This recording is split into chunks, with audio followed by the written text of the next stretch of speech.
주님은 이제 하루 일정을 마치신 후에 날이 저물었어요. 그러면 다나가 쉬어야 되는데 제자들에게 배를 타고 갈릴리 호수 건너편으로 가라 하시고는 혼자 산에 기도하러 올라가셨습니다. 한편 제자들은 배를 타고 가다가 한밤중에 강한 바람과 파도 때문에 더 이상 나가지도 못하고 호수 가운데서 고난을 당하고 있었습니다.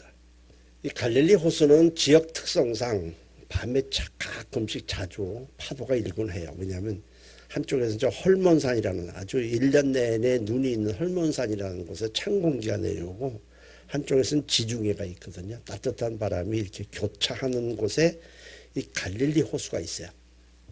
그래서 수시로 파도가 또 바람이 세차게 불곤 합니다. 어쨌든 제자들은 지금 배를 타고 가다가 아무리 저도 앞으로 나가지 못하고 바다 한가운데서 고난을 당하고 있는 그때에 예수님이 바다 위를 걸어오시는 거예요. 캄캄한 밤에 바다를 걸어오시자 얼마나 놀랐겠어요.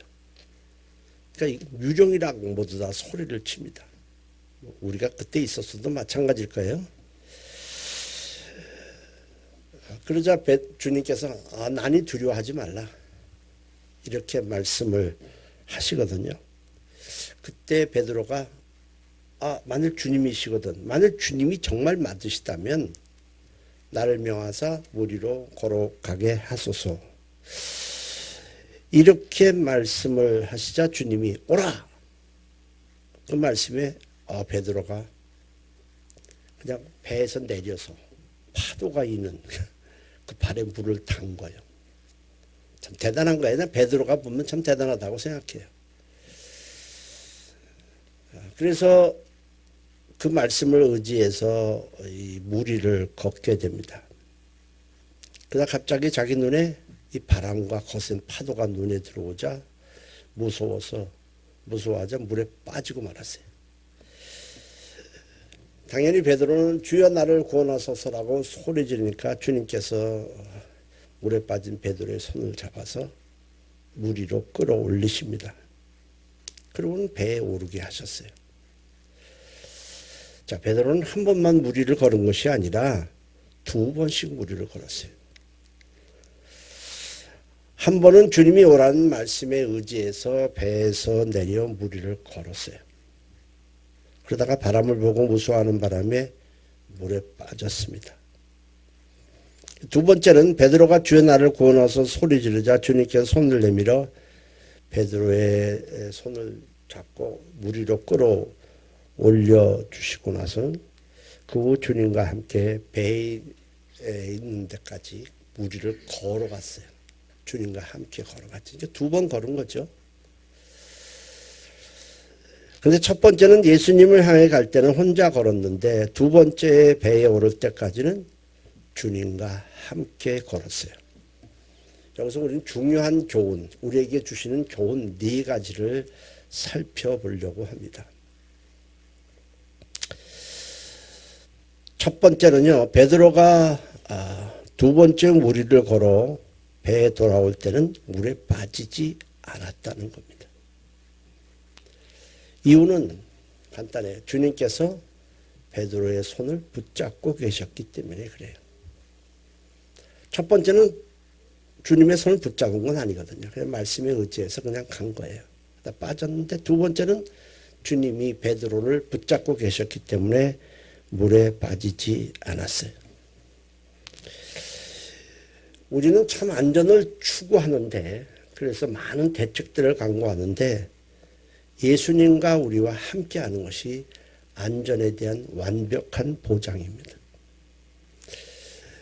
주님께서 승천하시고 그냥 끝난 게 아니에요.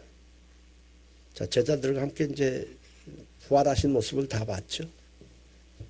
그러고 나서는 그냥 승천하시고 끝난 것이 아니라 우리에게 뭘 보내주셨냐면 성령님을 보내주셨어요. 그러면 성령님을 통해서 예수님과 우리와 영원토록 함께하기 위해서입니다. 그래서 성령님을 보내주지 않았다면 제자들은 그냥 주님 말씀만 붙잡고 그냥 허둥대둥 되다가 또 넘어지고 끝났을 거예요. 성령님이 우리와 늘 함께 하시기 때문에 우리는 주님이 나와 함께 하는 것이 완벽한 보장입니다. 사람들은 안전을 추구해서 보험을 들기도 하고 여러 가지 대책들을 간구하지만 우리에게 가장 완벽한 안전장치는 주님이 우리와 함께 하는 것입니다.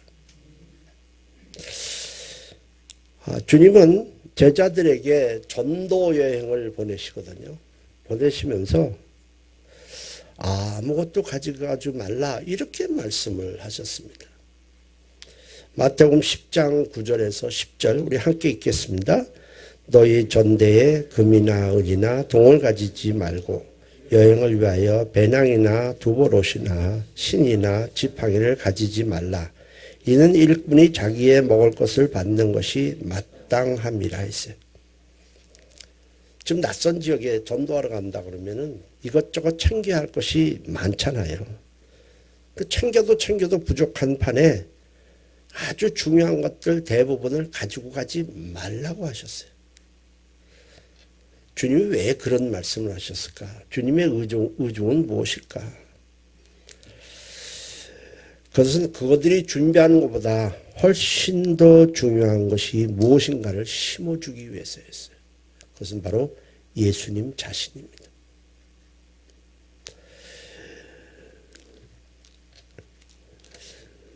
그들은 전도여행을 하면서 많은 어려움들을 겪을 거예요. 오늘 먹을 것은 어디서 내가 이거 구하나. 또 입을 거, 또 숙박 문제. 오늘은 어디 가서 자지? 염려가 왜 없겠어요? 그리고 저들은 전도하면서 여러 가지 어려움들과 고난을 받게 될 거예요. 그러니까 많은 것을 준비해 가는 것이 우리는 당연한 것 같아요. 근데 가져가지 말라는 거예요. 근데 제자들은 그걸 주님이 말씀하시는 것을 어떻게 아무것도 준비하지 갖고 가지 말라고 그러시지? 이렇게 생각했을 텐데 놀랍게도 막상 아무것도 가져가지 말고 전도 여행을 했는데 주님이 모든 필요를 채워주는 것을 경험하게 됩니다. 이 사람을 만나서 저 사람을 만나서 어려움이 있는데 이상하게 다 문제가 해결되는 거예요. 숙박 문제, 먹을 문제, 입을 것들이 다 해결이 되는 것입니다. 그러면서 주님이 우리와 함께하는 것이 가장 안전한 것이구나라는 사실을 저들이 경험을 하게 됩니다.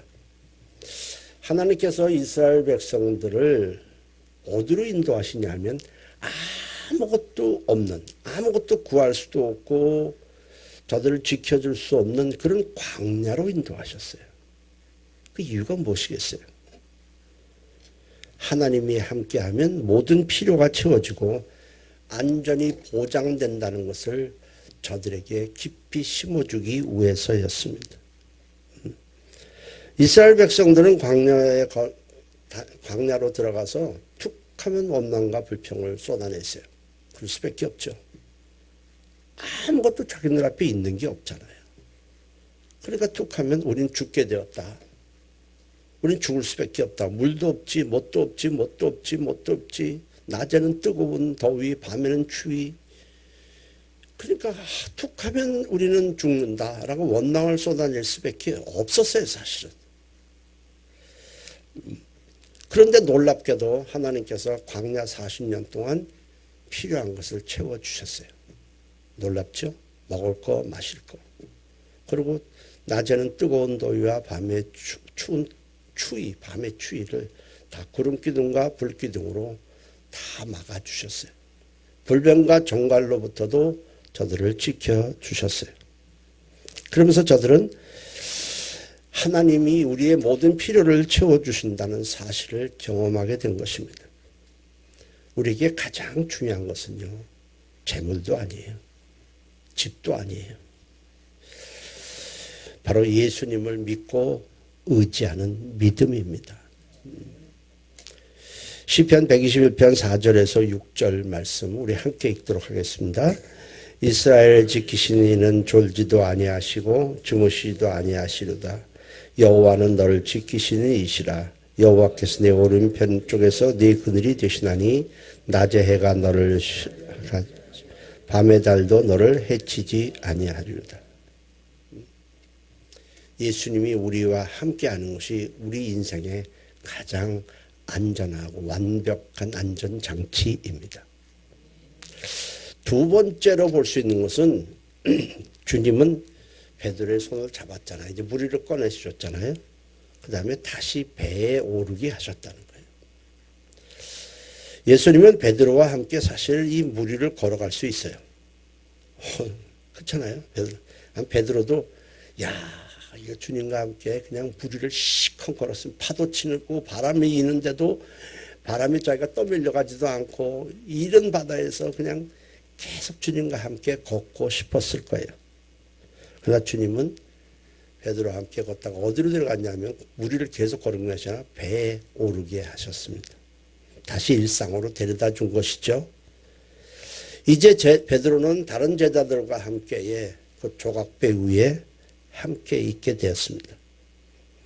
주님은 베드로를 일상의 삶으로 돌아가도록 하셨습니다.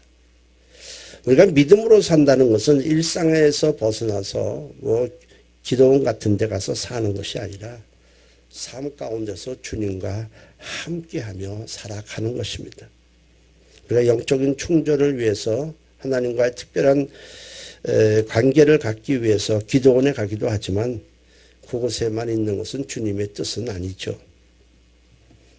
베드로와 요한과 야고보 어느 날 예수님이 그들을 데리고 저 변화산에 올라가셨습니다. 놀랍게도 그곳에서 제자들은 이 예수님의 신성을 보았어요. 평범한 사람이고 좀 훌륭한 이런 스승으로만 생각했는데 거기서 예수님이 거의 하나님 되심을 저들이 경험을 하게 된 거예요. 마태복음 17장 2절에 보니까 그들 앞에서 변형되사 그 얼굴이 해같이 빛나며 옷이 빛과 같이 휘어졌더라 했습니다. 예수님의 모습이 평소 때 자기네들이 보던 모습과 완전히 달라진 거예요. 이건 해같이 빛난다 그러는데 해가 우리 가까이 보지도 못하겠는데 그리고 그것으로 끝난 게 아니고 저들은 평소 꿈에 그리던 선지자들이 있어요. 바로 이스라엘 백성들을 출애굽시키고 광야 40년 동안 인도하던 이 모세라는 선지자예요. 또 하나는 엘리야라는 선지자입니다. 이건 이스라엘 하늘에서 불이 내려와서 이 바알 우상들을 다 불살르고 했던 이런 엄청난 능력을 가진 엘리야 선지자가 있어요. 저들은 그들을 만나보고 싶었을 거예요. 근데 갑자기 모세와 엘리야 선지자가 예수님과 함께 있는 겁니다. 어떻게 알았을까? 사진도 없었는데 아마 하나님이 알려주셨을 거예요. 그러자 이 제자들이 뻥 가죠. 이 어마어마한 광경. 예수님이 그 신성을 보죠. 저들이 꿈에 그리고 존경하던 모세와 엘리야 선지자를 만나게 되죠. 그 흥분이 되는 거죠. 그래서 예수님께 부탁을 하죠. 우리가 초막셋을 짓겠습니다. 예수님도 여기 초막에 주무시고 모세도 여기 있고 엘리야도 여기 있게 우리가 초막셋을 짓겠고 우리도 주님과 함께 있도록 해주세요. 이렇게 요청을 합니다.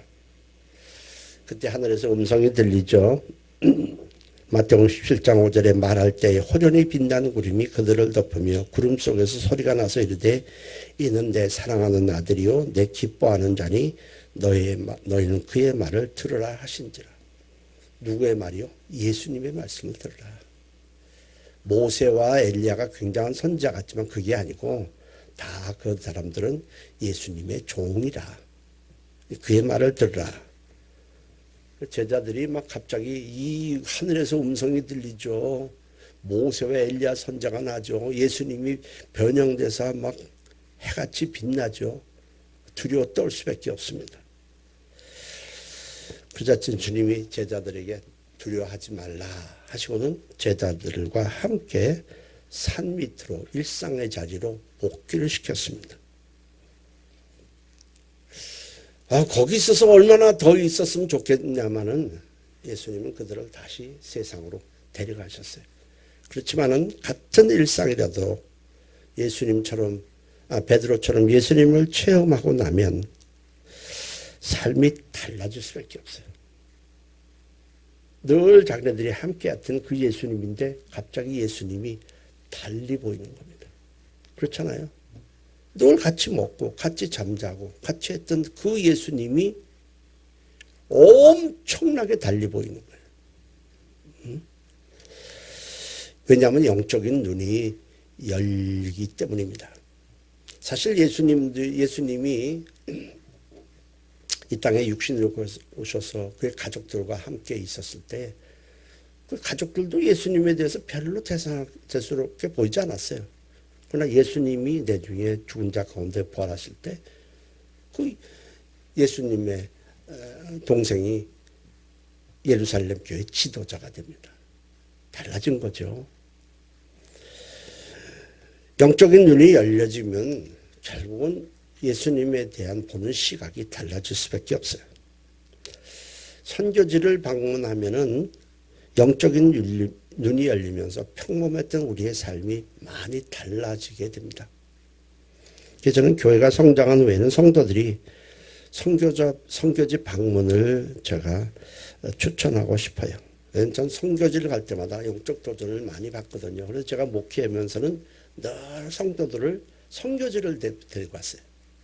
여기도 가고 저기도 가고 매해 한 2번씩 3번씩 데리고 갔습니다. 베드로는 배 안에 있다가 무리를 걸어서 예수님께 나아가다가 물에 빠지기도 했지만은 예수님의 손을 붙잡고 다시 배로 돌아왔습니다. 그러나 베드로에게 있어 그 배는요, 다시 돌아왔을 때 그 배는 자기가 조금 전에 타고 있었던 배가 전혀 아니에요. 달라진 거예요.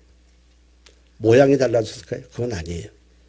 지금까지 그 배는, 베드로가 타고 있었던 배는 바다 한가운데서 베드로의 목숨을 지켜줄 수 있는 유일한 것이었어요. 그렇잖아요. 바다 한가운데서 자기 목숨을 보장해 주는 게 뭐가 있었겠어요? 배밖에 없잖아요. 바다 한가운데서 베드로를 지켜주는 것은 이제는 배가 아니라 바로 예수님이 된 것입니다. 달라진 거예요. 배가 자기를 지켜주는 것이 아니라 예수님이 자기를 지켜준다는 사실을 경험한 것입니다. 엄청난 변화가 있는 거예요. 우리가 예수님을 제대로 알기 전에는요, 집이나 또는 재물이나 권력이나 또 자기가 많이 알고 있던 어떤 이름 있는 사람이들, 이런 것들이 자기를 지켜준다고 생각하지만 예수님을 제대로 알고 나면 우리 자신을 지켜줄 수 있는 분은 예수님 자신이라는 사실을 우리가 깨닫게 되는 것입니다. 그러면 모든 것을 잃는 한이 있더라도 절대로 예수님을 떠나지 않아요. 떠나지 않습니다. 왜? 예수님이 나의 생명이고 나의 모든 것이고 나를 인도한 분이고 나를 지켜준다는 그 사실을 알게 되는데 어떻게 떠나요? 세 번째로 우리가 볼 수 있는 것은요, 예수님이 배에 오르시자 바람이 그쳤다는 거예요.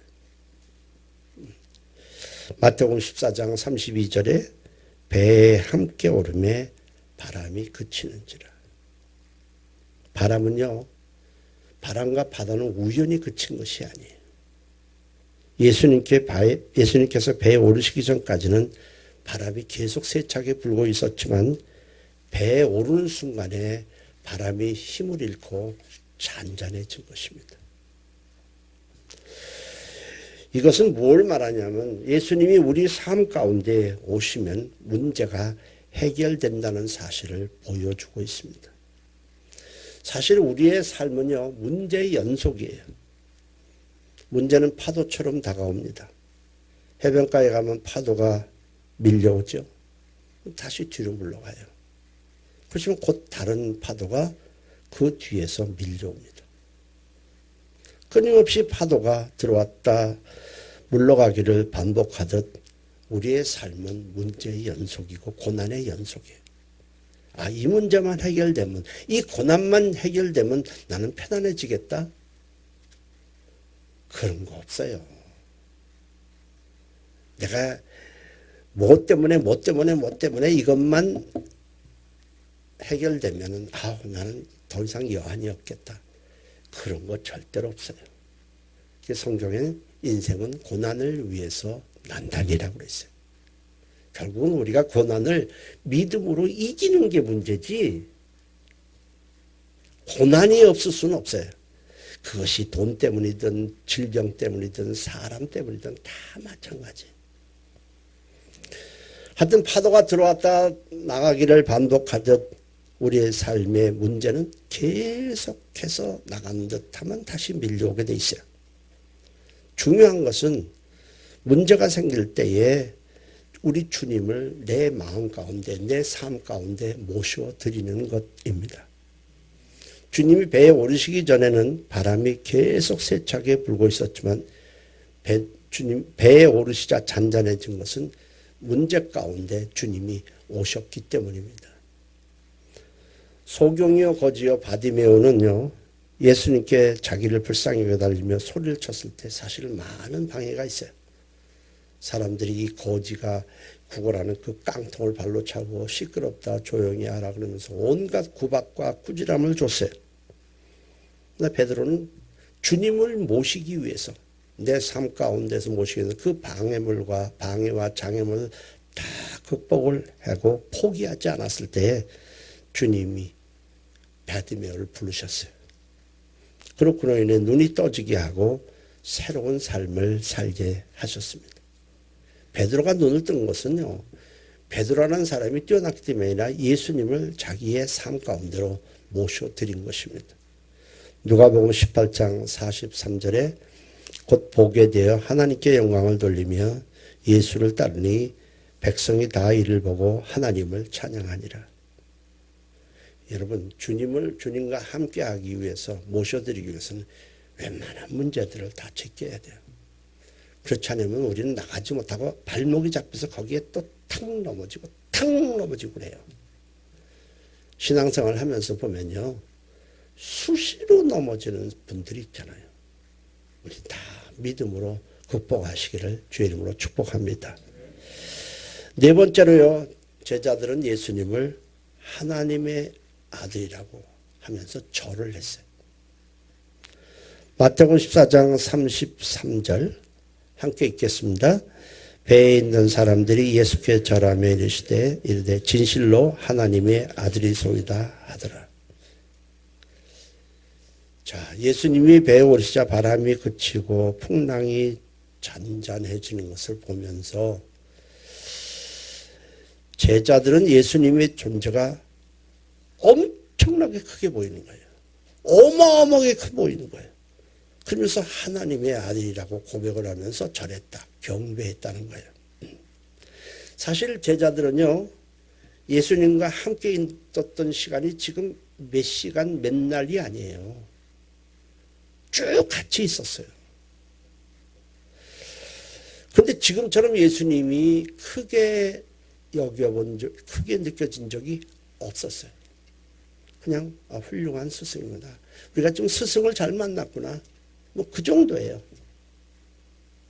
그 정도 이상은 그들에게 아니었습니다. 인생이라는 것은요. 결국 예수님이 얼마나 내게 크게 보이느냐에 따라서 인생이 달라지는 거예요. 거기에 따라 달라지는 것이지 돈이 얼마 있느냐 이런 거에 따라 달라지는 것이 아닙니다. 여러분들 저나 다 예수님을 다 믿고 있어요. 그렇죠?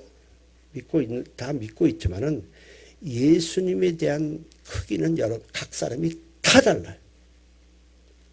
여기 중에서 다 같은 사람 하나도 없어요. 어떤 사람은 예수님이 100으로 보이고 어떤 사람은 50으로 보이고 어떤 사람은 20으로 보이고 어떤 사람은 30으로 보일 거예요. 제자들 지금까지 예수님을 그냥 선지자 정도로 훌륭한 스승 정도로 봤어요. 오랫동안 그렇게 있었으면서 그렇게밖에 보지 않았는데 지금은 달라졌잖아요. 베드로가 어떤 동기로 예수님의 제자가 되었을까? 그것도 다 동기가 있어요. 그냥 예수님이 오라 그래서 제자가 된 게 아니에요. 베드로가 밤새 고기를 잡지 못하고 새벽에 그물을 정리하고 있는데 예수님께서 베드로에게 다가오시더니 좀 배 좀 빌리자. 이렇게 말씀을 하세요. 이거 사실 무례한 거죠. 밤새 고기도 못 잡았지만 성질이 나 있는데 배까지 빌리세요. 근데 베드로가 거기에 응해요. 그러시죠. 그 이유가 있어요. 그것은 전날 베드로의 장로의 열병, 소위 말해서 전염병 장티푸스라고 예견되어 있는데 거의 죽어가고 사경을 헤매고 있는데 예수님이 오셔서 베드로의 장로의 이 질병을 고쳐주신 거예요. 자, 누가복음 4장 38절 39절 함께 읽겠습니다. 예수께서 일어나 회당에서 나가사 시몬의 집에 들어가시니 시몬의 장모가 중한 열병을 앓고 있는지라. 사람들이 그를 위하여 예수께 구하니 예수께서 가까이 서서 열병을 꾸짖으시는데 병이 떠나고 여자가 곧 일어나 그들에게 수종들어요. 시몬이 베드로죠. 자기 장모의 지금 죽어가는 병을 예수님이 고쳐주셨어요. 그리고 밤새 고기를 못 잡았는데 배에 그물을 정는데 예수님이 야, 배 좀 빌리자. 근데 어떻게 안 빌려줘요? 안 빌려줄 수가 없죠. 그거는요. 빌려줘요. 그러고서는 배를 갖다가 좀 해변에서 약간 띄어서 사람들이 해변에 몰려 있어요. 거기서 말씀을 전하면 이 지형상 잘 들려요. 그러니까 베드로는 옆에서 그물을 정리하고 있으면서 그 예수님의 말씀을 듣는데 마음에 조금씩 와 닿기는 해요. 참 색다르다. 참 좋다. 이렇게 생각 닿습니다. 그런데 예수님이 말씀을 마치신 후에 베드로에게 오시더니 이 배를 타고 깊은 데로 가서 그물을 던져라. 고기를 잡으라. 이렇게 말씀을 하세요. 누가복음 5장 3절 4절에 예수께서 한 배에 오르시니 그 배는 시몬의 배라.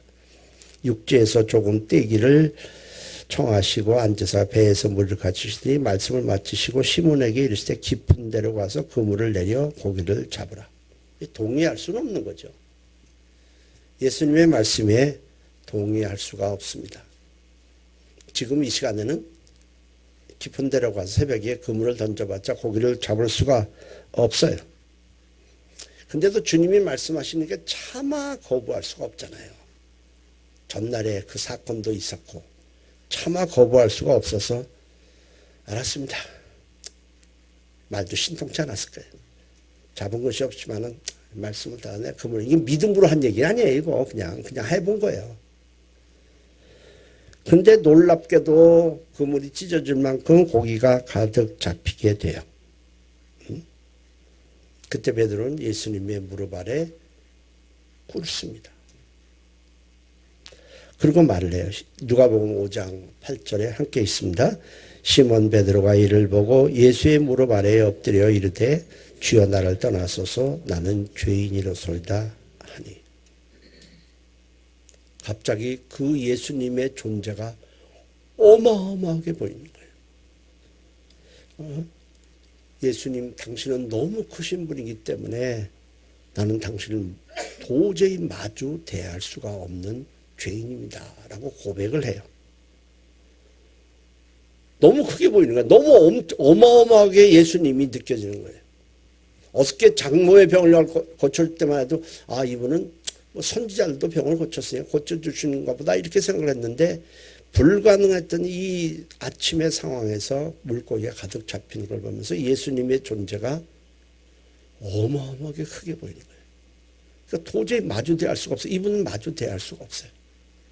그러자 주님이 마태복음 4장 19절에 말씀하시되 나를 따라오라. 내가 너희를 사람을 낚는 어부가 되게 하리라 하시니.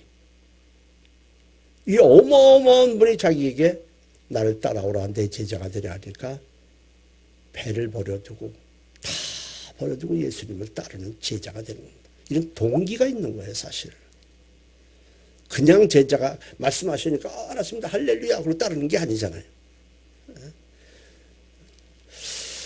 예수님을 우리가 제대로 알고 나면 우리가 늘 알고 있던 예수님이 세상 어떤 분보다도 크게 보이시고, 그렇게 되면 그분이 나와 함께 하신다는 걸 알게 되면 우리는 담대해집니다. 지금까지는 굉장히 소심하던 사람이 담대해져요. 그러면서 우리는 주님을 믿음으로, 감사함으로, 기쁨으로 따르게 되는 것입니다. 베드로와 요한이 복음을 전하다가 결국 유대의 법정에 서게 돼요. 산헤드린 공회죠. 그거는 뭐 1심, 2심, 3심이 있는 게 아니고 지금 같으면 거기 한번 판결 나면 끝나는 거예요. 대법원 판결과 똑같아요. 재판장이 그들에게 앞으로 예수의 이름으로 말하지도 말고 가르치지도 말라 이렇게 엄히 경고하자 베드로와 요한이 담대하게 말해요. 사도행전 4장 19절 20절 우리 함께 읽겠습니다. 베드로와 요한이 대답하여 이르되 하나님 앞에서 너희의 말을 듣는 것이 하나님의 말씀을 듣는 것보다 옳은가 판단하라. 우리는 말하지 아니할 수 없다. 어쩌다 이렇게 담대해진 겁니까? 이렇게 말할 수 있었던 것은 주님이 세상 어떤 권세자보다 크다는 거예요. 너희들은 지금 이렇게 말하지만 너희는 지금 예수님이 너희를 죽일 수도 있고 아주 그냥 무너뜨릴 수도 있어. 그 권세자가 바로 주님이시야. 근데 그 주님이 우리와 함께 하시는데 자기들과 함께 하신다는, 지금 성령을 통해 자기들과 함께 하신다는 확신이 있으니까 저들이 담대해진 거예요. 객기가 아니에요, 이건요. 주님께서 세상에서 가장 큰 믿음을 가졌다고 말씀하신 이가 바로 로마의 백부장입니다. 이방인이죠. 백부장은 사랑하는 하인이 중풍병으로 지금 죽어가고 있습니다. 아마 제 생각에는 이 백부장, 로마의 백부장이면 굉장히 큰 100명을 거느리는 장교인데 아마도 이 사랑하는 하인이 전쟁에서 자기의 목숨을 몇 번 구해줬거나 했던 사람 같아요. 굉장히 자기의 목숨을 구해준 사람 아닙니까? 이 사람이 죽어가는 거야. 충실한 하인이 죽어가자 모든 걸 제껴둡니다. 체면 이런 거 다 상관없어요. 자존심 다 제껴놓고 자기를 목숨을 살려준 이가 바로 이 하인이니까 이 하인을 위해서 자기는 무엇이든지 하고 싶어요. 그래서 멀리 마차를 타고 와서 이 유대인인 예수님 앞에 무릎을 꿇습니다. 그리고 고쳐달라고 그래요. 그때 예수님이 알았다. 네가 로마 백부장인데 체면과 자존심 그런 거 속의 응어리 다 제껴놓고 나한테 왔으니 내가 너희 집에 가서 네 하인을 내가 고쳐줄게 하자 이 백부장이 이렇게 말을 해요. 마태복음 8장 8절에 주여 내 집에 들어오심을 나는 감당치 못하겠사오니 다만 말씀으로만 하옵소서 그러면 내 한이 낫게 싸움나이다. 말씀만 하시면 됩니다. 이건 무슨 말이냐면 예수님을 천지를 복종시킬 수 있는 분으로 이 백부장이 본 거예요. 주님 말씀만 하시면 세상에 뭐 어떤 것이 복종하지 않겠습니까? 우리 하인이 좀 멀리 떨어져 있지만 네 하인이 낫다. 손만 하시면 그대로 되는 것인데 뭐하러 오십니까? 이 백부장의 믿음이 굉장히 크죠. 그래서 주님은 내가 이만한 믿음을 가진 자를 본 적이 없다 하시고 네 믿음대로 될지어다 하시니 그 즉시 멀리 있는 하인이 나았습니다. 여러분 똑같은 예수님을 믿는데 예수님에 대한 크기가 다 다르다고 그랬죠. 다 달라요. 뭐 권사 장로라고 해서 믿음이 있는 것 아니고요. 그거하고는 상관이 없고 그건 직책이고 목사라고 해서 믿음이 있는 건 아니잖아요. 예수님을 얼마나 크신 분으로 내가 알고 믿고 있느냐. 그게 우리 인생의 삶을 달라지게 하는 것입니다. 예수님이 배에 오르시자 제자들은 늘 함께하던 평범한 예수님이 하나님으로 보인 거예요. 와, 이분이 하나님이셔. 거기다 대고 절을 했어요. 경배를 했어요. 여러분, 예수님의 제자를 한번 보세요. 예수님의 제자 중에 예수님의 형제도 있어요. 그럼 예수님의 형제가 늘 예수님과 함께 있었으니까 예수님을 크게 본 적이 없어요. 그런데 예수님의 육신의 형제가 나중에 예루살렘 교회의 지도자가 됩니다. 늘 함께 했던 예수님인데 그분이 죽으시고 부활하시고 이것을 경험하면서 그들의 삶이 달라지면서 예수님의 제자가 돼요. 우리가 주님을 얼마나 큰 분으로 여기느냐에 따라서 우리의 삶은 달라져요. 주님을 크게 보면 볼수록 웬만한 문제는 그냥 거기에 다 묻혀버려요. 근데 주님이 작게 보이면 세상의 모든 문제가 크게 다가와요. 이기지 못하는 거예요. 거기에 무너지고 주저앉고 그렇게 되는 거죠. 주님이 크게 보이는 사람은 예배드리는 자세가 달라질 수밖에 없어요. 작게 보이면 뭐 바쁜 일 있으면 안 가면 되지 뭐 이렇게 되는 거죠. 작게 느껴지니까 거기에 따라서 사람은 행동하게 되는 거고, 백부장처럼 주님이 크게 여겨진다면 예배를 우리는 힘을 다해 드리게 될 것입니다.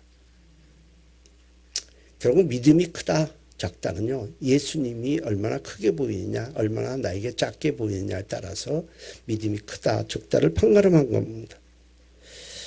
만물보다 크신 그 주님이 나와 함께 할 때 우리는 안전이 보장되고 우리는 세상에 대해서 담대해지는 거예요. 우리 모두 다 이 하나님의 아들 예수 그리스도를 믿고 함께하는 것이 우리에게 힘이 되고 안전이 되고 담대함이 되시기를 주의 이름으로 축복합니다. 기도합니다.